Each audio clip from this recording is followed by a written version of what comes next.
Hai semua, selamat datang di channel Baca Saham. Pada video ini, kita akan membahas satu topik dengan judul Dividen Investing Saham ITMG, balik modal dan bisa hidup dari dividen. Tapi seperti biasa, semua pembahasan ini bukan rekomendasi dan hanya informasi. Ingat, kerugian kamu tanggung sendiri ya. Nah, menurut kamu bagaimana? Apakah dividen investing saham ITMG itu menarik? Kita akan coba membahas berdasarkan data histori yang pernah terjadi. Ini merupakan tampilan dividen per share saham ITMG yang saya ambil dari aplikasi Stockbit. Tapi sebagai informasi, mohon cek lagi datanya. Bisa saja ada salah input atau salah hitung. Informasi dividen per share ini saya tampilkan berdasarkan payment year tahun 2015 hingga tahun 2024. Bisa kamu lihat di sini, ITMG konsisten membagikan dividen setiap tahun setidaknya berdasarkan tampilan yang ada ini. Dan biasanya bagi dividen 2 kali dalam 1 tahun. Ini merupakan rekapannya. Bisa kamu lihat, total dividen per share yang sudah dibagikan sejak tahun 2015 hingga 2024 adalah 31.824 per lembar saham. Untuk informasi detailnya bisa kamu lihat pada tampilan di sebelah kanan. Di tahun 2015, total dividennya adalah 1.397, turun menjadi 494, naik lagi menjadi 2.442, turun lagi di tahun 2018, turun lagi di tahun 2019, turun lagi di tahun 2020, naik di tahun 2021, naik signifikan di tahun 2022. Dari yang awalnya 1.385, naik menjadi 7.168. Tahun 2023 naik signifikan lagi, menjadi 9.076. Tapi sayangnya di tahun 2024 turun cukup signifikan, hingga menjadi 2.975 per lembar saham. Nah, apabila kita melihat growth dari tahun ke tahun, ini merupakan detailnya.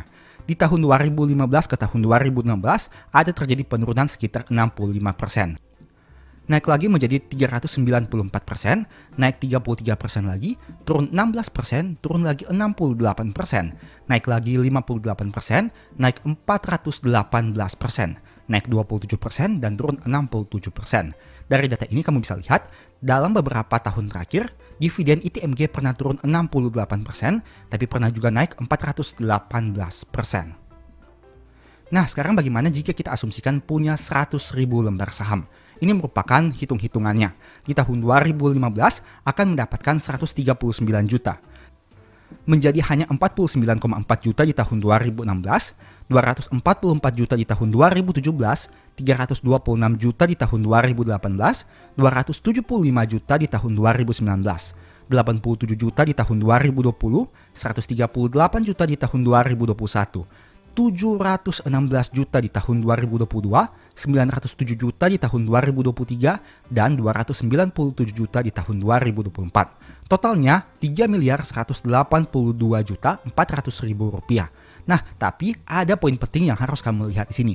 Untuk saham-saham batubara yang bersifat siklikal, akan ada fluktuasi untuk dividen per share-nya. Dari data ini saja bisa kamu lihat, dividen per share yang pernah dibagikan pernah mencapai 907.600.000 rupiah dengan asumsi 100.000 lembar saham, tapi pernah juga hanya 49.400.000 rupiah. Itu artinya apabila kamu mau fokus kepada satu saham ITMG saja, maka kamu juga harus bersiap menerima risiko apabila dividen per share-nya turun dari 907 juta menjadi hanya 49,4 juta. Tentu saja ini merupakan data histori yang pernah terjadi, sehingga di masa depan bisa saja berbeda. Tapi setidaknya dengan data tahun 2015 hingga tahun 2024 untuk payment year-nya, bisa kamu lihat fluktuatifnya seperti apa. Kadang sangat besar, kadang biasa saja, kadang sangat rendah untuk angka dividen per share-nya. Nah, kita asumsikan membeli harga sahamnya dengan angka Rp40.000. Angka ini tentu konservatif di mana kita menggunakan harga saham yang relatif tinggi. Nah, dengan asumsi harga saham Rp40.000 artinya kita membutuhkan dana Rp4 miliar untuk memiliki 100.000 lembar saham. Dan jika di total, dividen yang dibagikan tahun 2015 hingga tahun 2024 ini, kita sudah balik modal sekitar 79,6%. Tentu kamu akan berkata bahwa harga Rp40.000 ini tidak cocok di tahun 2015. Karena jika kita lihat di sini, harga saham ITMG di tahun 2015 bahkan berada pada angka di bawah 20.000 dan angka harga sahamnya 40 ribuan itu berada pada tahun 2022 hingga tahun 2023. Itu artinya kenapa saya mengatakan angka ini merupakan angka yang konservatif. Karena meskipun di tahun 2015 ini dividen per share-nya masih kecil, tapi kita asumsikan harga sahamnya 40.000, sehingga perhitungan bisa lebih konservatif, di mana kita menggunakan angka yang berada pada range harga tertingginya. Nah, dari harga tertingginya saja kita sudah balik modal 79,6%. Bagaimana jika harganya kita gunakan harga yang relatif lebih rendah? Ini merupakan asumsi jika kita menggunakan harga 30 ribuan saja. Artinya di sini kita menggunakan harga rata-rata yang mana merupakan harga tertinggi pada tahun 2018 juga. Nah, dari data ini kamu bisa lihat, dari yang awalnya kita balik modal hanya 79,6%, apabila menggunakan harga 30.000, balik modalnya menjadi 106,1%. Itu artinya sejak tahun 2015 sampai tahun 2024, harga sahamnya itu sudah balik modal hanya dari dividen yang kita terima. Tapi sebagai informasi juga, hal ini mungkin terjadi karena pada tahun 2022 dan 2023, jumlah dividen yang dibagikan sangat besar dibandingkan tahun-tahun sebelumnya. Mengingat pada tahun ini terjadi kenaikan kinerja untuk saham-saham batubara sehingga berdampak kepada dividen per share-nya. Nah, bagaimana di masa depan? Apakah hal ini bisa terjadi lagi? Tentunya jika ini tidak akan terjadi lagi, kamu harus menyesuaikan angka dividen per share-nya. Sehingga mungkin saja waktu balik modalnya akan lebih lama dibandingkan data histori yang sudah kamu lihat ini. Sekilas kita lihat tentang kinerja keuangan atau laba saham ITMG ini. Kita harus tunggu hasil RUPS nanti yang akan dilaksanakan pada tanggal 9 April tahun 2025. Semoga saja hasilnya memuaskan bagi pada pemegang saham dan tentunya bisa berdampak kepada harga sahamnya. ITMG ini merupakan salah satu saham batubara yang loyal membagi dividen kepada pemegang saham. Setidaknya berdasarkan data yang kamu lihat ini, kamu bisa lihat bahwa ITMG merupakan salah satu saham batubara yang membagikan dividen dengan konsisten dari tahun ke tahun. Meskipun begitu, di sisi yang lain, bisa kamu lihat untuk growth-nya cenderung fluktuatif. Dan ini merupakan salah satu ciri khas dari saham-saham batubara. Nah, bagaimana menurut kamu? Apakah saham ITMG ini menarik untuk dikoleksi, terutama dari sisi dividennya? Apakah bisa balik modal lagi seperti data histori? Tidak ada yang tahu. Yang jelas, jika kamu tertarik dengan saham ini, silakan analisa mendalam. Karena ingat, informasi ini bukan rekomendasi dan hanya sebagai informasi saja. Untung rugi, kamu yang tanggung sendiri. Semoga video ini bisa memberikan manfaat kepada kamu. Dan sebagai informasi, sebelumnya saya juga sudah sempat buat satu video yang mungkin bisa berguna bagi kamu. Nonton hingga selesai agar memperoleh pemahaman yang utuh. Nah, jika saya tanyakan kepada kamu, berapa banyak saham yang ada di portofolio kamu? Apakah kamu tim yang menganut sistem diversifikasi? Ataukah kamu adalah orang yang senang konsentrasi? Di mana kamu diversifikasi kepada banyak saham? Atau kamu konsentrasi hanya kepada saham-saham tertentu? Kita akan bahas sisi plus dan minusnya pada video kali ini. Dan agar supaya kamu memiliki gambaran yang lebih utuh, mari kita buat dalam contoh studi kasus. Kita gunakan misalkan modal awal kita adalah 100 juta rupiah. Apabila kita melakukan diversifikasi, diasumsikan kita membeli 4 nama saham. Kenapa 4? Agar supaya perhitungan alokasi bisa menjadi lebih mudah. Dengan asumsi kita alokasi sama rata, artinya modal awal 100 juta rupiah ini kita bagi menjadi 4 saham, yaitu 25 juta per saham. Nah, kita asumsikan setiap saham ini memiliki harga saham yang berbeda-beda. Saham A misalkan memiliki harga Rp1.000, saham B memiliki harga Rp2.000, saham C memiliki harga Rp5.000, dan saham D memiliki harga Rp10.000. Itu artinya untuk saham A, maksimal kita hanya bisa melakukan pembelian 25 juta. Begitu juga dengan saham B, saham C, dan saham D. Nah, sekarang bagaimana jika awalnya harga saham berada pada angka yang tadi kita sebutkan? Misalkan, untuk saham A dengan harga Rp1.000, kita kalikan dengan angka 10.000 lembar saham. Maka modal awal kita sudah menjadi 10 juta rupiah yang digunakan dan tinggal tersisa 15 juta. Saham B misalkan dengan harga Rp2.000 kita membeli 10.000 lembar juga, yang artinya 20 juta, artinya sisa dana kita tinggal 5 juta. Saham C yang berada pada harga Rp5.000 kita kalikan dengan 5.000 lembar, yang artinya nominal dana kita sudah menjadi 0. Dan saham D dengan harga saham 10.000 kita kalikan dengan angka 1.000 lembar saham, yang artinya sisa dana kita masih 15 juta dari dana awal 25 juta. Nah, dari angka awal ini saja bisa kamu lihat di sini, dana awal kita yang tadinya 100 juta rupiah, kini tersisa tinggal 35 juta rupiah karena ada alokasi ke dalam beberapa saham tertentu. Misalkan, saham A masih memiliki sisa dana 15 juta, begitu juga dengan saham D. Saham B memiliki sisa dana 5 juta dan saham C, karena sudah dibelikan full, maka sisa dananya adalah 0 rupiah. Nah, kemudian yang jadi pertanyaan, apabila harga sahamnya malah ternyata mengalami penurunan. Misalkan, saham A yang tadinya angka Rp1.000 kini tersisa di angka Rp800.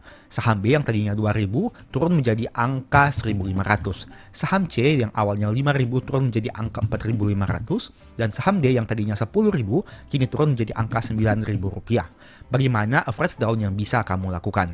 Artinya dengan sisa dana yang kamu miliki ini, kamu hanya bisa melakukan pembelian maksimal dari sisa dana yang tadi kamu punya. Seperti yang tadi kita tampilkan bahwa saham A misalkan sisa dananya adalah 15 juta. Artinya kamu hanya bisa melakukan pembelian maksimal 15 juta dan jika kita hitung misalkan kamu membeli 10.000 lembar saham lagi, maka dana alokasi kamu hanya tersisa 7 juta rupiah karena sudah dibelikan saham 8 juta rupiah. Nah, untuk saham B, misalkan dengan penurunan harga ke angka 1.500, kamu mau melakukan pembelian 2.000 lembar saham ya. Yang artinya dana kamu akan berkurang menjadi hanya tersisa 2 juta rupiah karena sudah dibelikan saham 3 juta rupiah. Untuk saham C, meskipun harganya mengalami penurunan, kamu tidak lagi bisa melakukan pembelian karena dana alokasi kamu sudah habis.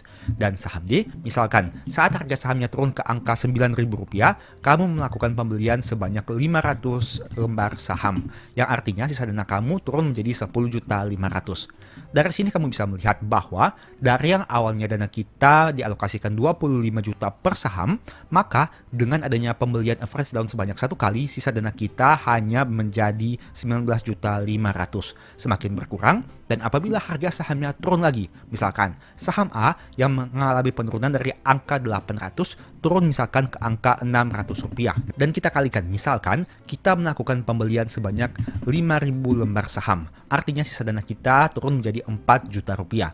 Saham B misalkan dengan sisa dana 2 juta rupiah, kita melakukan pembelian apabila harga turun ke angka Rp1.000. Katakanlah kita membeli 500 lembar saham, tersisa 1.500, dan saham D dengan angka alokasi sebanyak 10.500.000 misalkan harga sahamnya turun menjadi angka Rp8.000 dan kita lakukan pembelian sebanyak 1.000 lembar.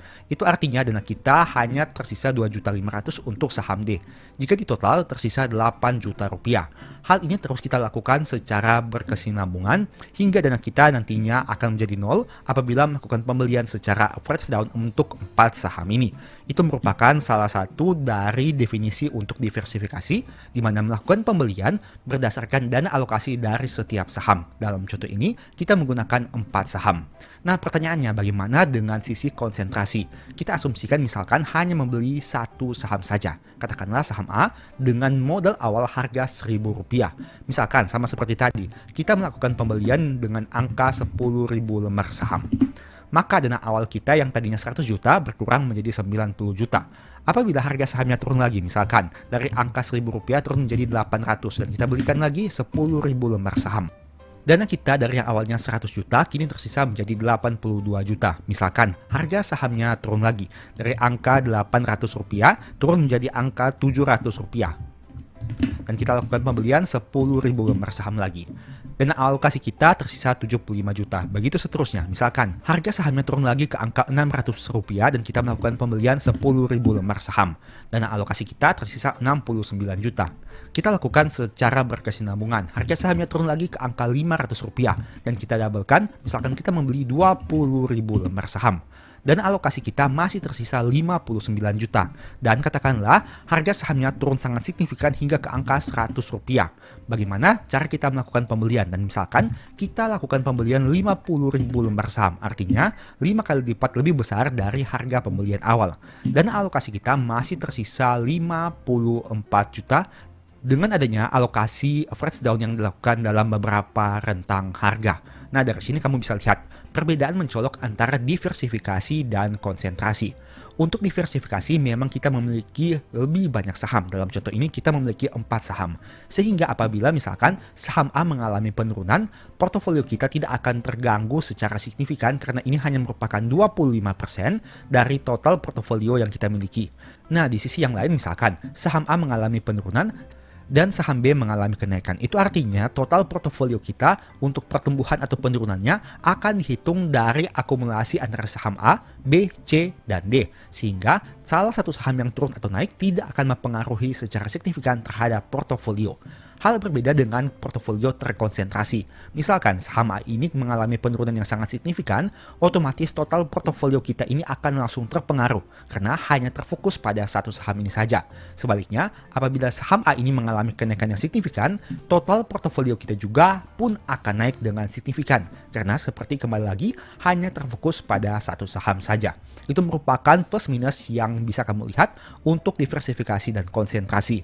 Plus minus keduanya, bisa kamu lihat di sini dengan mengalokasikan masing-masing 25 juta dari modal awal kita 100 juta rupiah, maka apabila harga saham mengalami penurunan, untuk daya beli kita akan menjadi berkurang apabila memiliki portofolio diversifikasi. Alasannya sederhana, meskipun modal awal kita sama yaitu 100 juta rupiah, tapi alokasi dari setiap saham hanya 25 juta rupiah. Hal ini tentu berbeda dengan portofolio konsentrasi, di mana dengan modal awal 100 juta rupiah, kita mengalokasikan full di satu saham saja. Artinya meskipun harga sahamnya turun dari angka 1.000 rupiah ke angka 100 rupiah, dana kita untuk melakukan average down masih lebih kuat dibandingkan saham diversifikasi yang mana harga sahamnya mengalami penurunan dengan tidak terlalu signifikan saja. Apabila kita rajin melakukan average down, maka sisa dana kita akan lebih terbatas. Contohnya bisa kamu lihat saja di sini. Hanya dengan melakukan average down pada beberapa harga saja, sisa dana kita hanya menjadi 8 juta rupiah dan itu berbeda dengan portofolio konsentrasi di mana harga saham mengalami penurunan yang signifikan pun sisa dana kita masih lebih banyak. Hal itu juga disebabkan karena apabila melakukan diversifikasi, kita melakukan pembelian pada beberapa variasi harga. Contohnya seperti ini di harga Rp1.000, saham B di harga Rp2.000, saham C di harga Rp5.000, dan saham D di harga Rp10.000. Ini tentu berbeda dengan portofolio konsentrasi di mana kita hanya fokus untuk membeli satu saham yang mana harga awalnya adalah Rp1.000, sehingga membuat alokasi dana kita tidak akan terlalu terpengaruh signifikan dibandingkan diversifikasi yang memiliki saham dengan harga awal Rp10.000, Rp5.000, dan Rp2.000. Itu merupakan poin plus minus kedua dari portofolio diversifikasi dan portofolio konsentrasi. Dan untuk poin terakhirnya, bisa kamu lihat di sini. Apabila kamu melakukan diversifikasi atau konsentrasi, sebenarnya secara logika ada mitigasi risiko yang bisa kamu lakukan, namun dengan skema yang berbeda. Mitigasi risiko yang bisa kamu lakukan untuk portofolio diversifikasi adalah membagi risiko ke dalam beberapa saham, seperti contohnya saham A, B, C, dan D, dengan alokasi masing-masing 25% dari total modal yang kita miliki. Tapi minusnya adalah kamu tidak bisa melakukan average down pada variasi harga yang lebih luas. Sedangkan untuk portofolio konsentrasi, memang alokasinya hanya di satu saham saja. Tapi mitigasi risiko yang bisa kamu lakukan adalah melakukan pembelian average down pada beberapa variasi harga yang lebih luas. Contohnya seperti ini, misalkan dari harga Rp1.000 saat harga sahamnya turun ke angka 800, 700, 600, 500, bahkan Rp100, kamu masih bisa melakukan pembelian. Artinya variasi harga pembelian kamu lebih banyak dibandingkan portofolio diversifikasi. Alasannya sederhana, karena dana kamu terfokus pada satu saham saja, sehingga variasi harganya pun bisa lebih banyak. Nah, ini merupakan salah satu teknik yang saya amati dari kisah LKH saat membeli saham Bumi, di mana saat harga sahamnya berada pada angka yang tinggi, beliau melakukan pembelian dan harga sahamnya turun ke angka Rp50 pun, beliau masih bisa melakukan pembelian. Alasannya sederhana, karena LKH memiliki dana yang sangat banyak. Bagaimana dengan kita yang hanya memiliki dana recehan ini? Salah satu hal yang bisa kamu lakukan adalah dengan melakukan konsentrasi, di mana kamu jangan fokus kepada saham yang lain. Apabila harga sahamnya mengalami penurunan, fokus saja kepada satu atau dua saham yang menurut kamu sangat menarik yang memiliki potensi keuntungan di masa depan paling maksimal. Hal itu bisa menghemat dana kamu sehingga tidak dilakukan pembelian untuk beberapa saham lain yang malah hanya akan membuang dana kamu untuk melakukan average down pada saham-saham tertentu. Itu merupakan salah satu teknik yang bisa kamu lakukan dan kamu pertimbangkan apabila harga saham mengalami penurunan. Meskipun kamu memiliki portofolio diversifikasi, katakanlah memiliki 4 saham, tapi saat harga sahamnya mengalami penurunan yang drastis, jangan melakukan average down pada semua saham ini karena dana kamu terbatas. Ingat, dana kamu hanya terbatas, sehingga yang bisa kamu lakukan, fokus saja kepada satu atau dua saham yang menurut kamu paling menarik. Sehingga apabila harga sahamnya terus mengalami mengalami penurunan, untuk alokasi sisa dana yang berada pada saham yang lain, bisa kamu pindahkan dulu ke saham yang menurut kamu paling menarik. Contohnya misalkan, pada kondisi ini saham B masih memiliki sisa dana 1.500.000 dan saham D masih memiliki sisa dana 2.500.000. Angka sisa dana ini 4 juta rupiah bisa kamu alokasikan dulu ke saham A apabila kamu melihat saham A yang paling menarik. Itu merupakan salah satu mitigasi risiko yang bisa kamu lakukan. Entah itu melakukan diversifikasi dari banyak saham atau melakukan diversifikasi dari banyak harga. Jika kamu penganut sistem diversifikasi saham, mungkin kamu bisa melakukan pembagian kepada banyak saham. Tapi bila kamu menganut sistem konsentrasi, kamu bisa melakukan diversifikasi kepada banyak harga. Itu merupakan beberapa mitigasi yang bisa kamu lakukan. Semuanya memiliki plus minusnya masing-masing. Entah itu kamu sistem diversifikasi atau kamu sistem konsentrasi. Selalu ingat bahwa pertimbangkan segala sesuatu sesuai dengan apa yang kamu nyaman. Jika kamu nyaman diversifikasi, silakan lakukan. Jika kamu nyaman konsentrasi, silakan lakukan juga. Karena apapun mekanisme atau metode yang kamu lakukan, semuanya memiliki sisi plus dan minusnya masing-masing. Dan ingat, pertimbangkan risiko yang siap kamu hadapi karena untung rugi menjadi tanggung jawab kamu sendiri. Video ini bukan rekomendasi dan hanya sebagai informasi saja. Pesan singkat pada video ini, selalu ingat bahwa semua saham yang disebutkan bukan rekomendasi dan hanya bersifat edukasi serta informasi. Mohon juga agar dapat mengecek kembali data yang ditampilkan karena bisa saja terjadi kesalahan pengetikan atau pengambilan data. Di video berikutnya ingin dibahas materi apa lagi? Tulis di kolom komentar ya. Sebagai informasi, berikut ini beberapa list ebook baca saham. Pertama, psikologi saham. Kedua, stock for living. Ketiga, strategi nabung saham. Keempat, the stock market. Dan yang kelima, cara cepat analisa laporan keuangan. Apabila tertarik, chat saja pada nomor WA yang ada. Sekian video ini, semoga bermanfaat. Thank you.